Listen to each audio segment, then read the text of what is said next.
So my au pair bought me this book on World War II, and it's supposed to be neutral, and it said in the first page, and it really grind my gears, is that we would have thought that liberal democracy would have spread to the whole world, right? Liberal democracy was destined to become the natural form of government. Wouldn't we have learned from the atrocities of World War II? This didn't sit with me. It's like, how can someone be like, my way is the best? Yeah, liberal democracy for the world. So, liberal democracy, I looked it up on ChatGPT, and it says not just voting, it's a democracy meaning free and fair elections. Okay, let's get that started. Free and fair elections, first of all, you're manipulating the people. You're putting them in fear. You own the TV companies. Like, the voting isn't really free and fair. And also, you force people to vote. You threaten them with violence. You threaten them with fines to say you better vote, right? But that's not true democracy. You're forcing people. It's not really their true opinion. People just scribble anything down. They write down the sex party or the cannabis party because they don't give two hoots. They haven't researched it. You can't ask an uneducated person to assume who can be the leader of this country.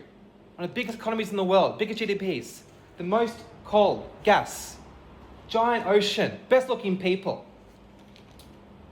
Accountability of leaders to the public, right? So you can like run over someone on a bicycle and then go to restaurants drinking wine. You can lock down the country in the world, the city, Melbourne, no accountability.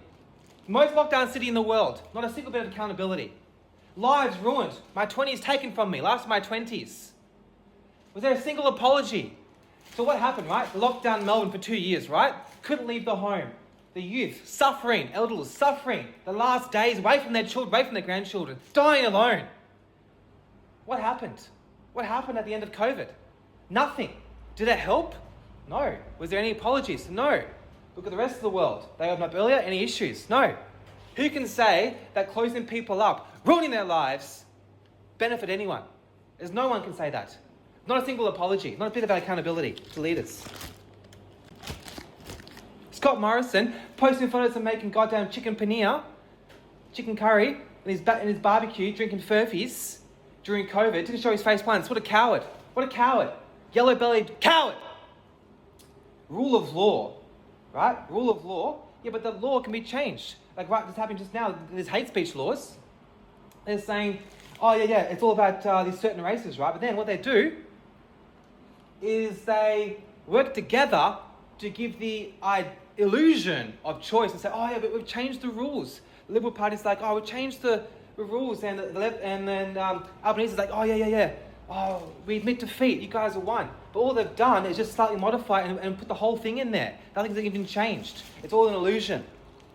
And also, when it comes down to, again, democracy, the critical thinking, connected, it's not really democracy because the people aren't educated on politics. So they can't really have a say.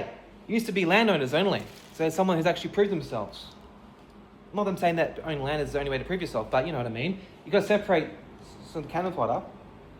Individual rights, speech, religion, association, due process. This is from ChatGPT, by the way. Individual rights, speech, religion, association, okay. So I just posted on Facebook that I was skeptical of the mask mandates. I didn't say to anyone, don't do it. I had this Chinese doctor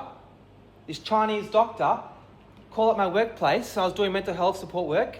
I was an essential worker, looking after my fellow Australians. Guess what? He tried to get me fired because of my speech. And also, what if your religion is to rape people? What if your religion is to finger bash people at the beach? Strangers. There was this Indian guy that was finger bashing girls at the beach. He said, it's my religion. I didn't know the laws here.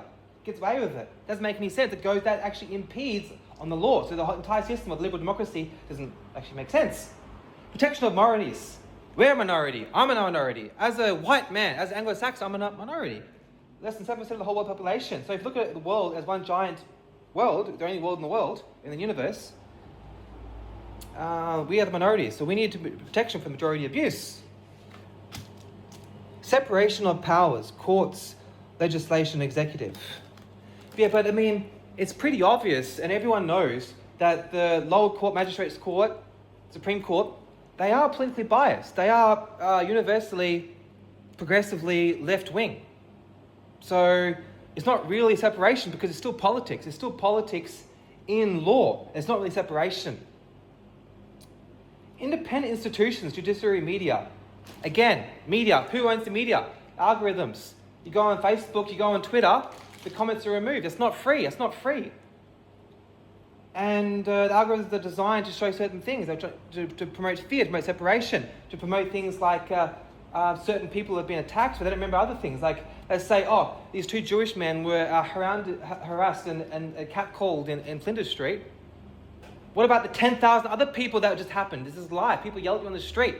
But because they're not protected, because they're not like part of some international race, they for some reason don't get mentioned. Moral universalism. So, ask ChatGPT, why does this author believe that liberal democracy should be to the whole world? Moral universalism is that the idea of certain rights free from torture.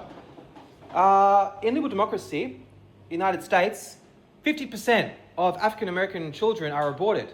That's not torture, that's murder. You're like murdering a little baby, you know? Like, if someone's got a half-cooked bread that they just spent fucking an hour preparing in the oven, and it's looking all great, it's starting to get all like bubbly and moist and brown and beautiful and bursting with flavour in the oven, it's halfway done, and then someone comes into your house, gets the oven mitts, get the whole tray out, gets the thing, and fucking smashes it on the ground, and like, bruh, that wasn't even bread yet, cunt. It wasn't even fucking bread yet, cunt.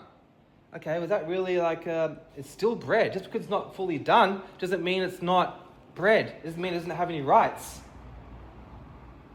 Liberal democracy equals rich. Now, one of the, very interesting actually, ChatGPT had some honesty. It said that the reason why people would assume liberal democracy is good for the entire world is because it says that liberal democracy can make you rich. But the catch is, the countries that are liberal democracies, they are tied to the US Federal Reserve, debt-based currency system, and they have to fall in line with the US military-industrial complex. So is it really the liberal democracy, the system itself, that makes you rich, or is it being tied to Israel and United States war machine? Forcing people on the petrol dollar. What is it that makes you rich? Is it because, we're so free with our liberal democracy, that's why we're so rich? Or is it because if anyone tries to get a gold back standard, they get a fucking spear up their asshole on live television?